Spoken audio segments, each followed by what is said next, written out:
Apreendem o passaporte e o telefone celular do pastor Silas Malafaia. Ele é suspeito de liderar a tentativa de coagir ministros do STF a suspender a ação penal contra Jair Bolsonaro. A Comissão de Constituição e Justiça do Senado aprova mudanças no Código Eleitoral e enfraquece a lei da ficha limpa. A Fiocruz registra patente de uma tecnologia que reduz os custos de desenvolvimento de vacinas no Brasil. E a política internacional tem mais um foco de tensão. Em resposta à aproximação de navios militares americanos, o presidente Nicolás Maduro convoca milhões de milicianos para defender a Venezuela.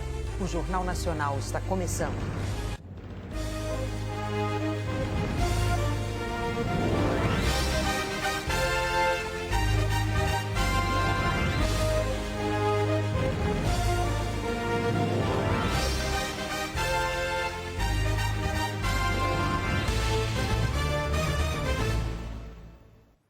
O presidente da Venezuela, Nicolás Maduro, convocou milhões de integrantes de milícias armadas a se prepararem para defender o país. Foi uma reação ao deslocamento de navios de guerra dos Estados Unidos para perto do território venezuelano. O governo de Donald Trump enviou 3 destroyers, todos capazes de levar mísseis que juntos teriam poder de fogo maior do que toda a marinha venezuelana. Mais de 4.000 militares estão a bordo deles. A informação é das agências de notícias Associated Press e Reuters. De acordo com essas mesmas agências, eles partiram na segunda-feira e chegariam em 36 horas. Não está claro onde ficariam posicionados. Eles fariam parte do plano do presidente americano Donald Trump para a América Latina. No início do mês, segundo a imprensa americana, ele autorizou as Forças Armadas a fazerem operações em outros países contra cartéis de drogas da região. O governo Trump considera o regime da Venezuela um cartel narcoterrorista e Nicolás Maduro o chefe da organização criminosa. Em 2020, o presidente venezuelano foi formalmente acusado na justiça aqui de Nova York de narcoterrorismo e conspiração para importação de cocaína. Esse mês, a Procuradora-Geral dos Estados Unidos, Pam Bondi, aumentou a recompensa para a prisão de Maduro de 25 para 50 milhões de dólares. Maduro chamou a pressão americana de uma ameaça bizarra de um império em declínio. Convocou 4,5 milhões de soldados de milícias aliadas do governo para defender o país. E ontem à noite, anunciou a mobilização de centenas de esquadrões para reforçar a segurança da capital, Caracas. Toda a capacidade será usada para que ninguém jamais toque a Venezuela, afirmou. O ministro das Relações Exteriores da Rússia criticou as negociações entre Estados Unidos e países da Europa para dar garantias de segurança à Ucrânia. Sergei Lavrov afirmou que qualquer discussão sem a participação russa não vai levar a lugar nenhum. O Kremlin ainda não confirmou se o presidente Vladimir Putin vai mesmo se encontrar com o ucraniano Volodymyr Zelensky. Donald Trump anunciou o encontro na segunda-feira, mas ontem declarou que Putin talvez não queira um acordo. O ministro do STF, Alexandre de Moraes, declarou à agência de notícias Reuters que bancos serão punidos se executarem as sanções impostas pelos Estados Unidos em solo brasileiro. Moraes é alvo de uma lei americana que impõe sanções financeiras a cidadãos estrangeiros.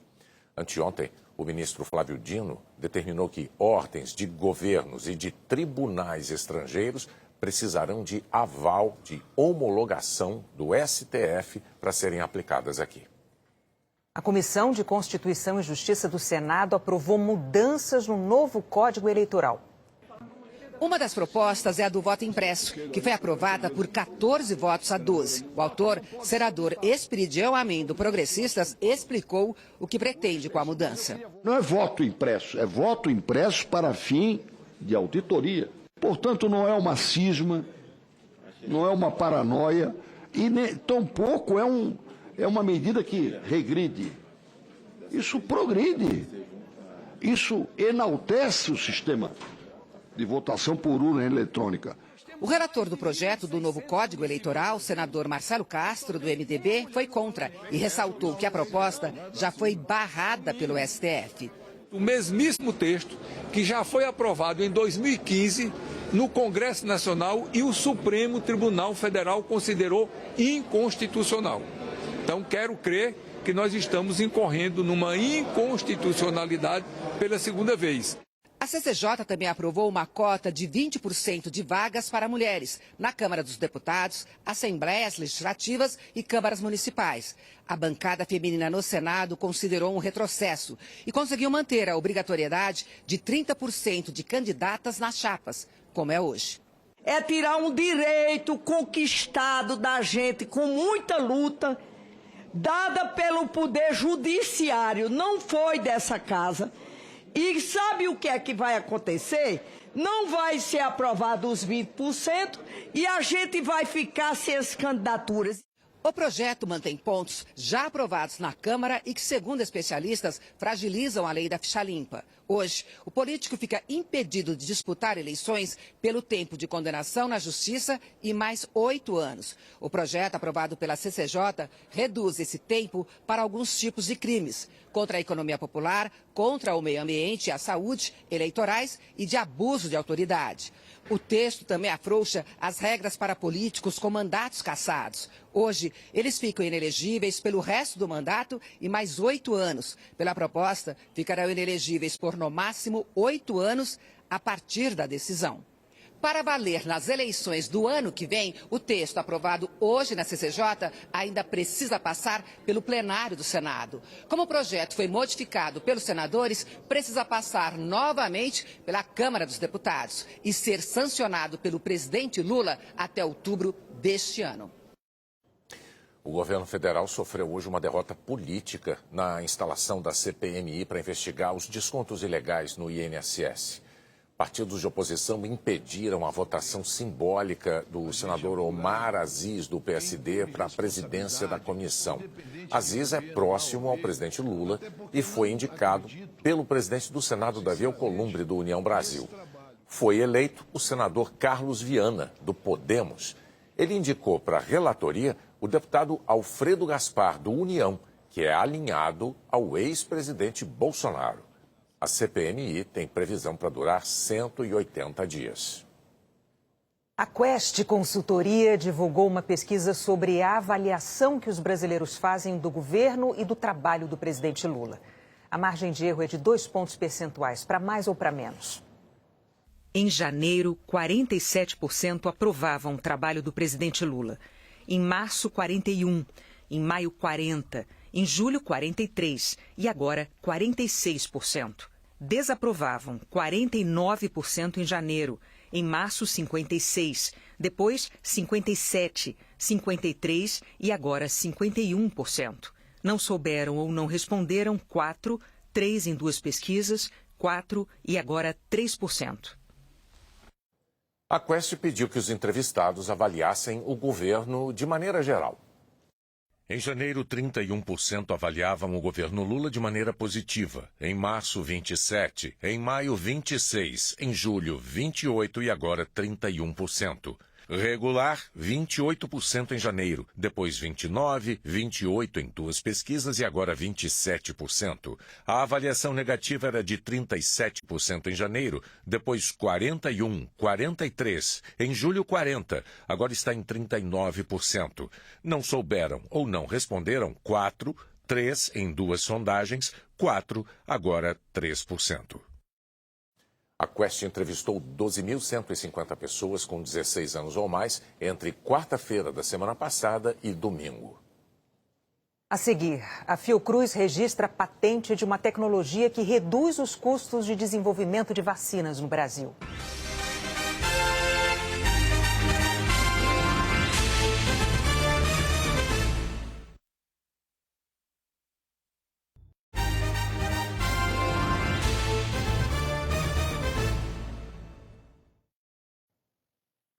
O influenciador Samuel Santana da Costa, conhecido como Gato Preto, provocou um acidente de trânsito em São Paulo e fugiu.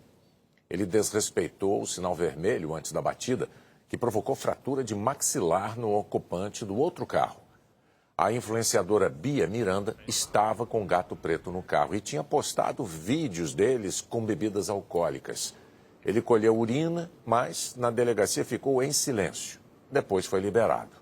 O delegado registrou o caso como lesão corporal, fuga do local de acidente e embriaguez ao volante.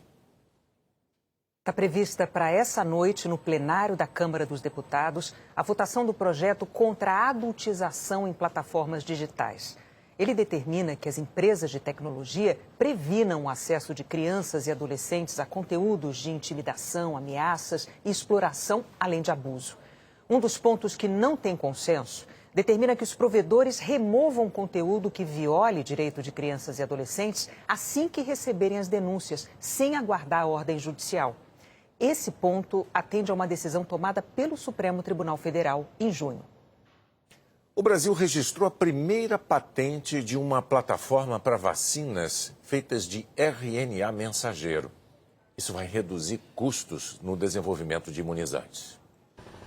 A tecnologia que permitiu a produção de vacinas em tempo recorde na pandemia agora tem sua versão 100% brasileira.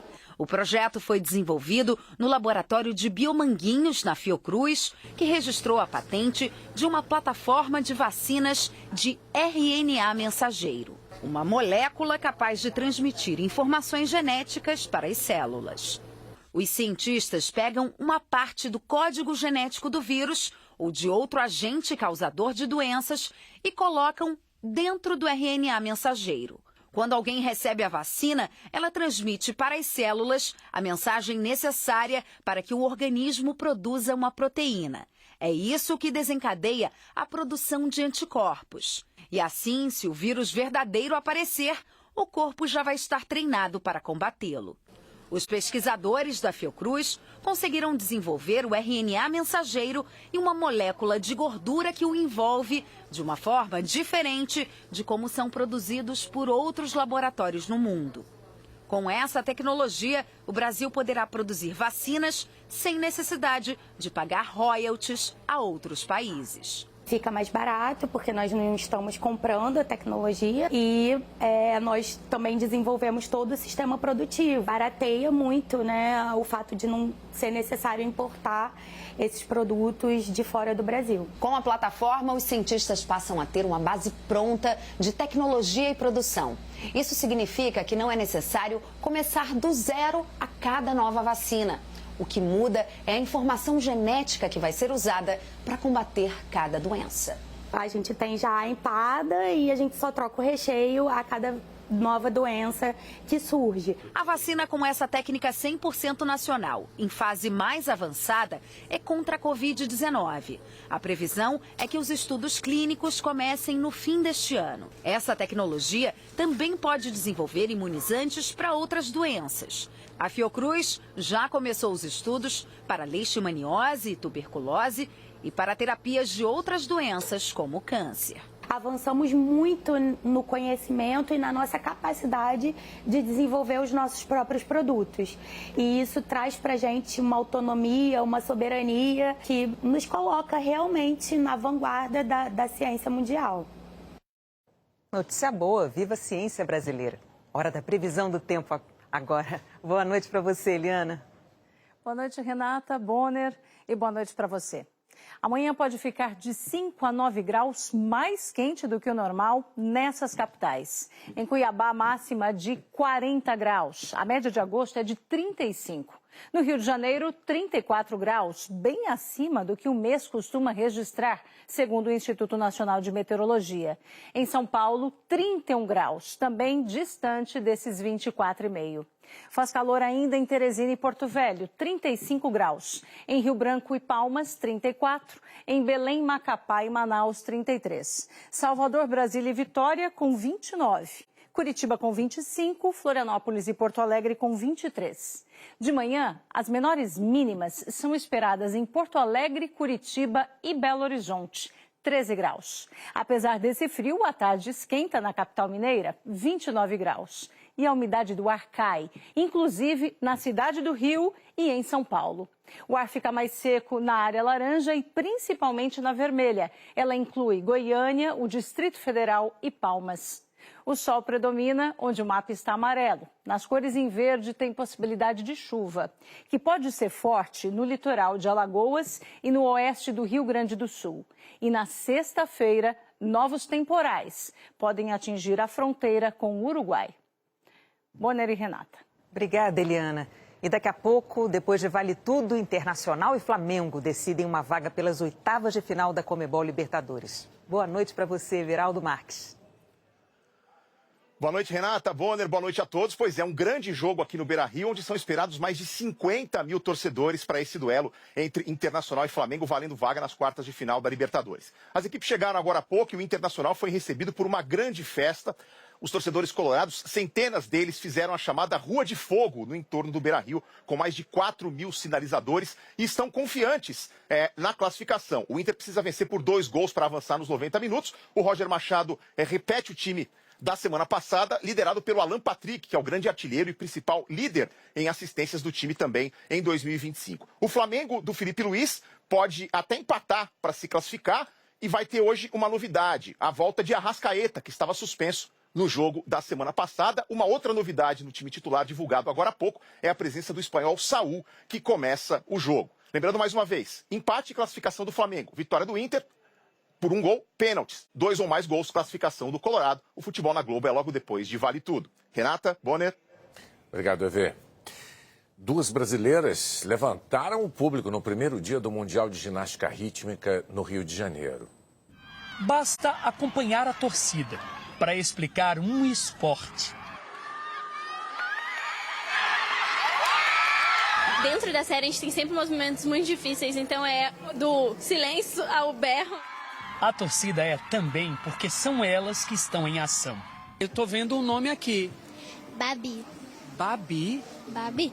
E tem uma outra brasileira também, quem é? Giovana. Jojo.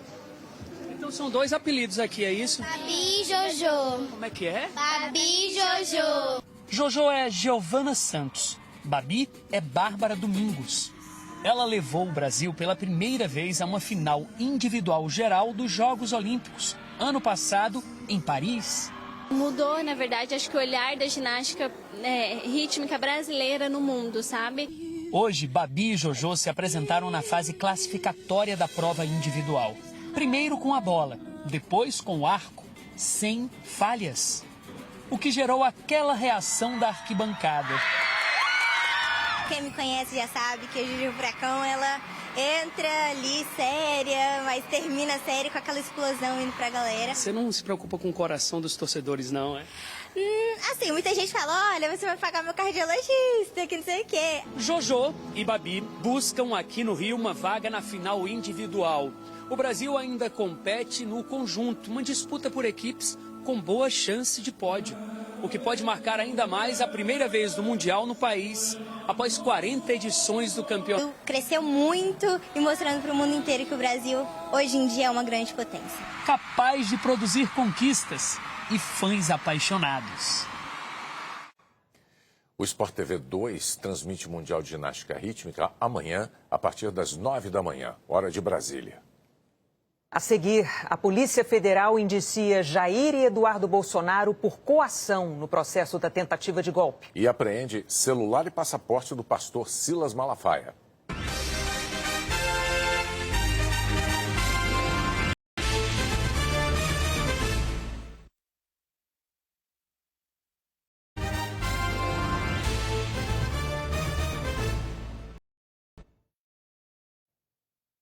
A Polícia Federal indiciou o ex-presidente Jair Bolsonaro e o deputado licenciado Eduardo Bolsonaro, do PL, por coação no curso do processo que investiga a tentativa de golpe de Estado.